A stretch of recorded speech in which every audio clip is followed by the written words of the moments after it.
Presidente, vereadores, vereadoras.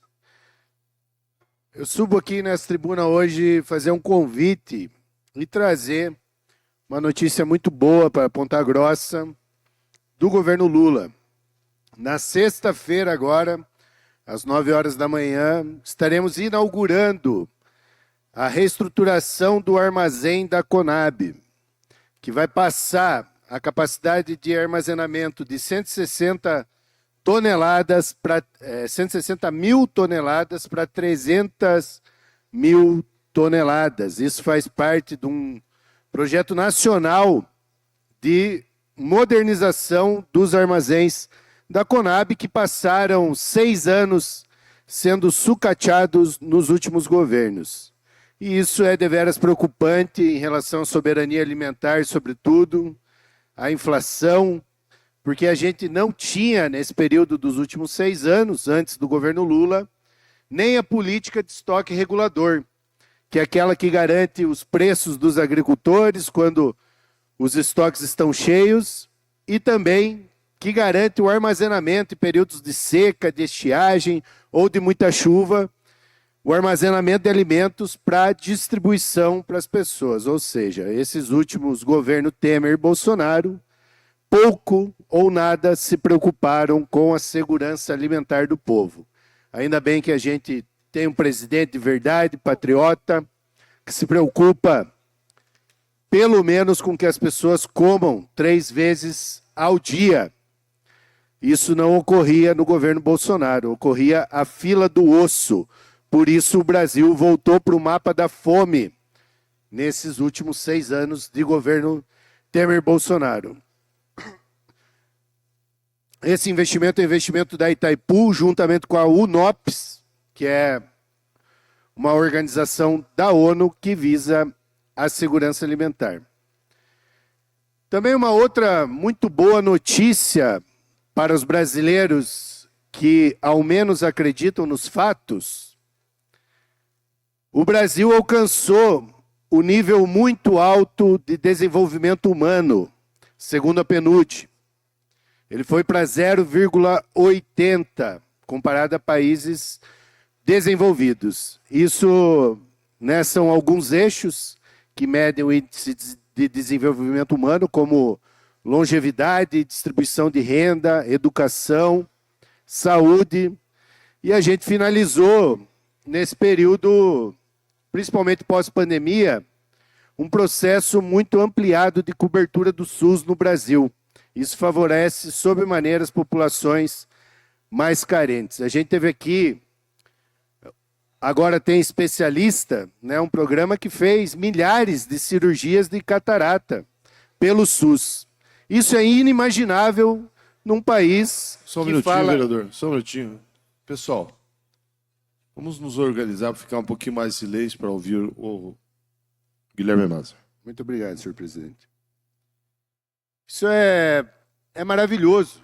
O Sistema Único de Saúde é uma das melhores coisas que algum Estado nacional tem para apresentar no mundo. Qualquer brasileiro pode ser tratado com os problemas que existem no município, no Estado, no país, tratado, diagnosticado, fazer cirurgias de graça, só com o dinheiro dos impostos. A gente vê uma crise humanitária nos Estados Unidos, por exemplo, em que as pessoas não têm acesso a uma consulta simples, porque não tem o plano de saúde.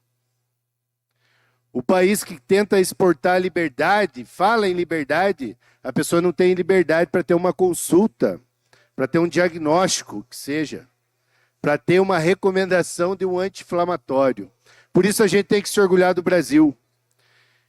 Alcançar o índice muito alto de desenvolvimento humano é muito bom, mas a gente não pode também fechar os olhos para as desigualdades que ainda persistem no nosso país. Isso só apresenta que a gente tem que promover mais políticas que promovam a distribuição de renda.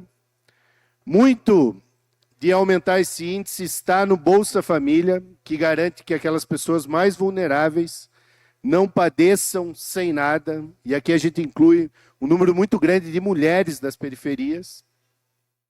E existem pessoas que acham que a qualidade de vida dos seres humanos depende única e exclusivamente dos seus méritos, da sua individualidade. Esse é um pensamento mesquinho de organização da sociedade. Uma sociedade que é evoluída, ela tem que pensar de maneira coletiva. E a iniciativa privada não dá conta de pensar de maneira coletiva, porque a iniciativa privada tem um único interesse do lucro. Quem tem que pensar no povo, na coletividade, é o Estado, é a gestão pública. Por isso que quanto mais Estado interfere nos serviços públicos, interfere para ter regulação de estoque de alimentos, interfere para que as pessoas tenham o mínimo de renda possível quando estão em situação de fome, em situação de vulnerabilidade, é esse Estado que vai garantir qualidade de vida para as pessoas.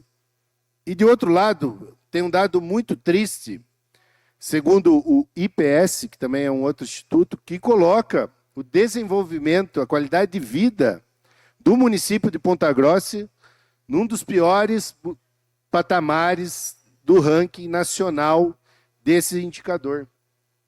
Está no número 199 do Paraná. O Paraná tem 399 municípios.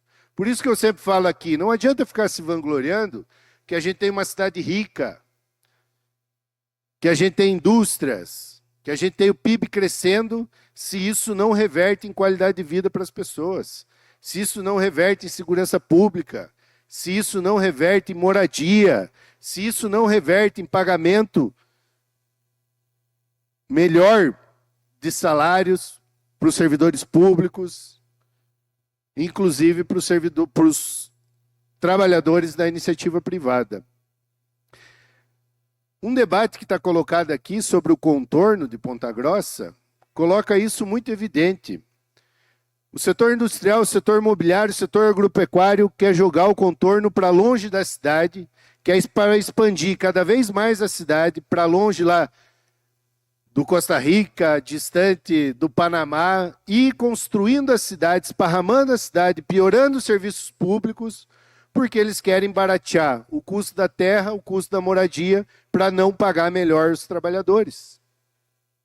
Querem a reprodução social do trabalho a partir da falta de conservação do meio ambiente, porque ali está o aquífero, está a recarga do nosso aquífero, ali tem uma geologia mais frágil, ali tem os nossos pontos turísticos e as unidades de conservação, e os setores econômicos do município querem jogar o contorno lá para longe, como se fosse um vazio, para esparramar a cidade e para causar cada vez mais caos, porque daí chega, não tem escola, não tem o transporte público, aumenta o valor e o custo, aumenta o valor para você levar luz elétrica, aumenta o valor para você levar saneamento básico, mas os setores econômicos estão pouco preocupados com isso, mesmo Ponta Grossa tendo grandes vazios urbanos, sem que as propriedades cumpram a sua função social, sem ter um imóvel ali para que as pessoas morem, sem ter comércio.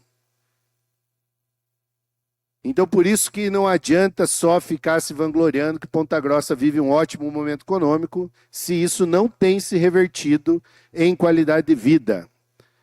Ponta Grossa tem o mesmo orçamento do município de Caucaia, no Ceará, que já tem tarifa zero desde a pandemia.